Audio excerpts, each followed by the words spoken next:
Hello guys, welcome back to ChemCore.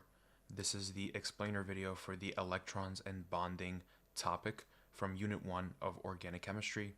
If you haven't watched that, check the playlist for Organic Chemistry and you should see that in Unit 1, electrons and bonding.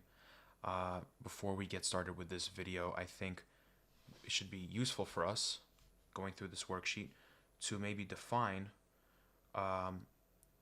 what our values for bonds are, because we're going to use two methods to go through this type of all these different problems. We're going to go through EM values, or electronegativity, or EN values, electronegativity values. An ionic bond would have an electronegativity difference of greater than 1.7, and a covalent bond, and I'll just write COV, would have an electronegativity value of less than 1.7, and we could divide that further into polar and nonpolar, where nonpolar is less than 0.4 and polar is 0.4 to 1.7.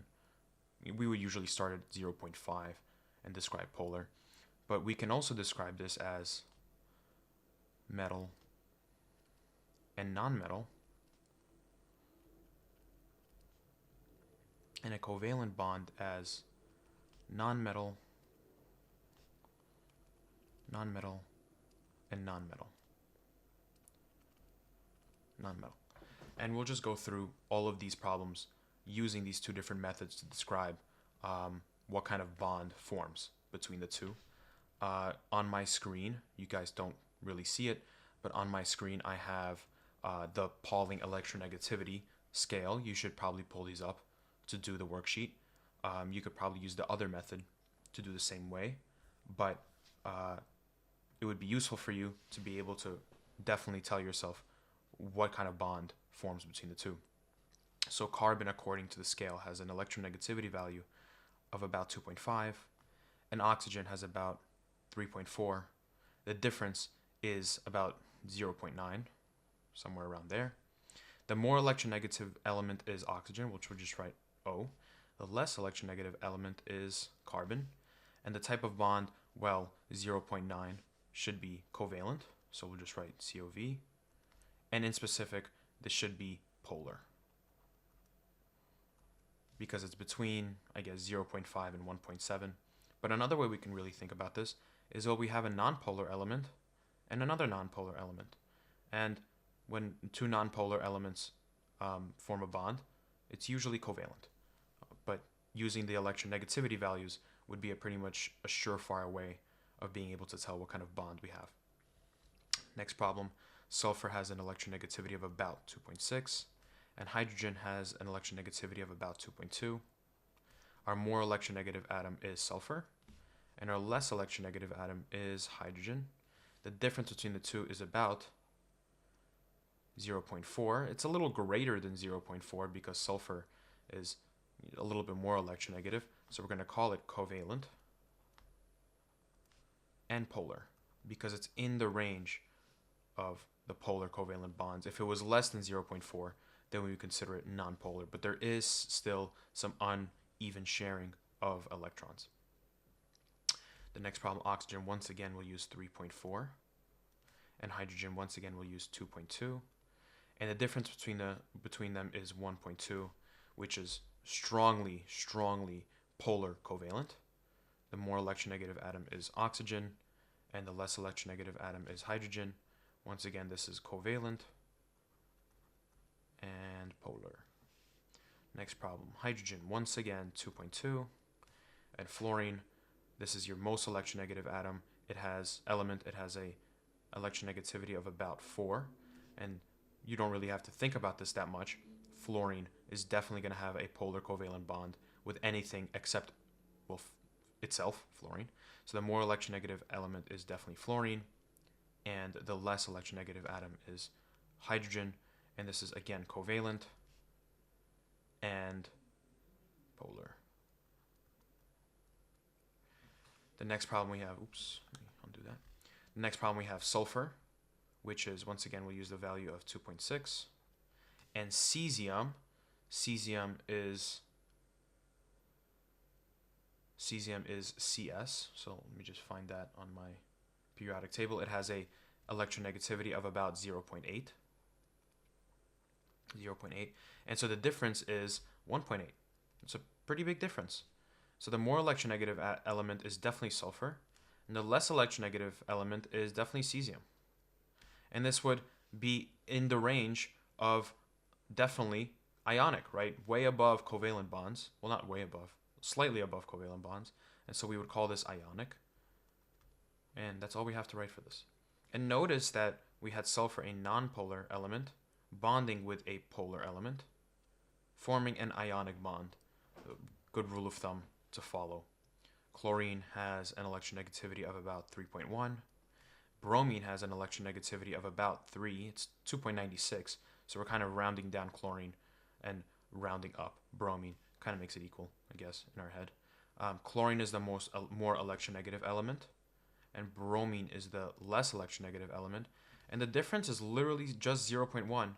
And so this is going to be a pretty covalent nonpolar bond. And so I hope you realize at this point that you can more or less just understand what kind of bond it is just based on what kind of element is in the bond. But knowing your electronegativity values would really be helpful for being to determine between polar and nonpolar, because there is some variation, and I guess once you've seen a lot of problems, you might just know these. The next problem, calcium has an electronegativity of literally exactly 1. And chlorine, once again, will use the value of 3. This has a difference of about 2. And once again, I'm rounding these values. It's really like 3.16, but it won't make much of a difference. The more electronegative element is definitely chlorine. The less electronegative element is definitely calcium, which is abbreviated Ca. And this forms an ionic bond. Once again, a metal and a non-metal bonding together. Nitrogen has an electronegativity of 3. Hydrogen has an electronegativity, we'll use again 2.2. And this is a value of 0.8, which is still in the range of covalent, but it's in the range of polar. And so our more electronegative element is definitely nitrogen, and less electronegative is hydrogen. This is definitely covalent, polar. Our next element, just iodine and iodine, both of them have an electronegativity value of 2.66. And since that's the same element bonding together, I'm just going to write Na for them because we can't really compare. They're the same electronegativity, and this is going to be covalent, nonpolar, because they literally have an electronegativity difference of 0. Copper, Cu, has an electronegativity of 1.9, and sulfur has an electronegativity of 2.6. The difference is 0.7, which is in our range of polar. And so we're going to have a more electronegative element of sulfur, a less electronegative element of Cu, copper. And check this out. Even though we had a metal bonding with a nonmetal, the difference is not large enough to become ionic. And so this is actually going to form somewhat of a covalent bond. Covalent bond. And this is going to be pretty polar. Pretty polar.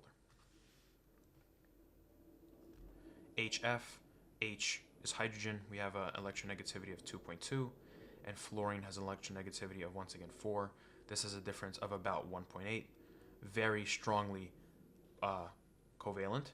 And I know we usually consider greater than 1.7 as ionic, but this is one of those exceptions where we would still consider this covalent.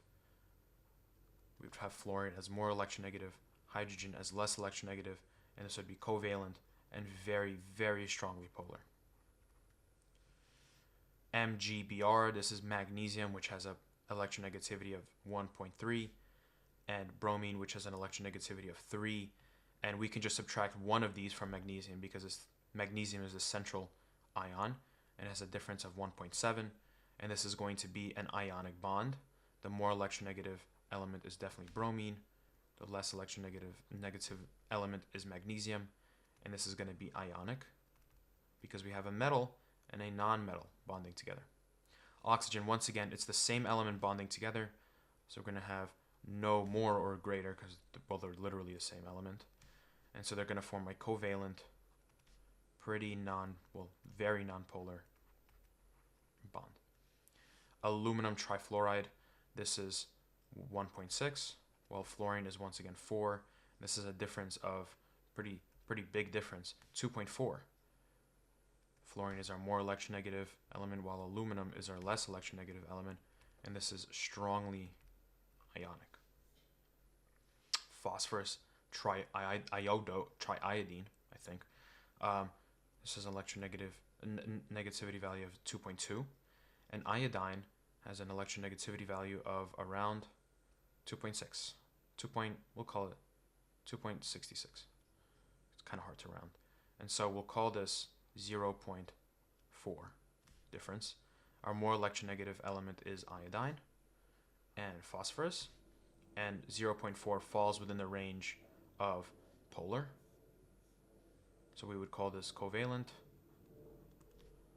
polar. Carbon would have an electronegativity of we'll call it 2.55. And oxygen would have an electronegativity of 3.4. And this has an electronegativity difference of about 0.9, just rounding up.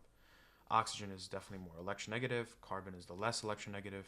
And this is going to form a covalent, once again, polar bond. Calcium has an electronegativity of 1. And oxygen has an electronegativity of 3.4. And this has a difference of 2.4, very large difference. Oxygen is way more electronegative than calcium. And so this is going to form a very strong ionic bond. We have, once again, copper with an electronegativity of 1.9 and chlorine with an electronegativity of about 3.2. And this has a difference of about 1.3, very strongly covalent polar. So this is one of the exceptions where this would be a covalent bond between a transition metal and a non-metal. And so this is the rule of thumb of a metal and non-metal doesn't really follow much. Electronegativity, comparing electronegativity is definitely more consistent. But in the organic chemistry course, we really won't have many exceptions that you'll see. We'll mostly have covalent bonds that we're dealing with. Rb has an electronegativity of, let me find it, 0.8. And sulfur has an electronegativity of 2.6 with a difference of 1.8, which is above our threshold for ionic bonds. So sulfur are more electronegative. Oh, I miswrote this. This should be opposite. Chlorine here and copper less electronegative. Sulfur right here should definitely be ionic. Then we have nitrogen and bromine. Nitrogen has an electronegativity of 3, while bromine has literally an electronegativity of 2.96. And so what's the difference? Almost 0. And so nitrogen is slightly more electronegative than bromine, and then it forms a covalent bond that is pretty nonpolar, actually. Pretty damn nonpolar. Define valence electrons. Well, valence electrons is literally just the outer shell, the outer orbital of electrons. And we'll go into a little bit more depth with what that means. You should already know what this means from your general chemistry course, but we do have a video discussing electrons in a little bit more detail when it comes to electron configuration. But just for this video, for this case, just outer shell of electrons will suffice. Define the two major types of chemical bonds. Well, we have ionic. Major means, I don't want nonpolar and polar, I mean just the two major is covalent and ionic. And this is electronegativity difference of greater than 1.7, and covalent bonds have an electronegativity difference of less than 1.7. And give an example, we'll also write stealing of electrons, and covalent is sharing is caring. This is sharing of electrons. and give an example of each. I like using the example of NaCl. This is table salt, the salt that you might use to season your food, unless you don't like seasoning, unless you're weird. And the covalent bond, an example that I like to give, is our amazing oxygen gas. And so this is just oxygen as it appears in its diatomic gas form. Explain the periodic table trend of electronegativity. I'm just going to draw an arrow up. This is increases diagonally up and to the right. With fluorine, your strongest element in terms of electronegativity. Why are noble gases inert? We'll touch on this a little bit later, but they are in group 8 of your periodic table, which means they have a full valence shell. And if they have a full valence shell, meaning 8 electrons, well, they have no reason to bond. They have no reason to bond. They don't need any more electrons. So we're just going to write no reason to bond. And so that's why, in simplest terms, a little bit too simple, that's why they are considered inert. Explain the differences between the two types of covalent bonds. We have polar and nonpolar.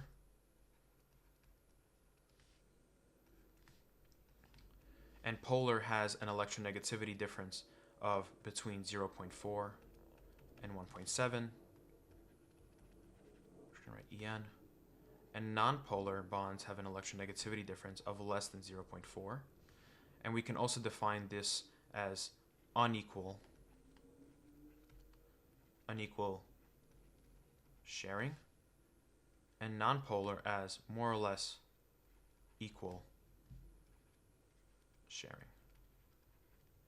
That concludes the entire worksheet for electrons and bonding.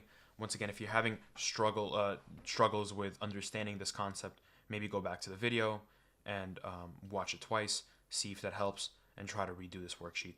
And I will see you in the next video.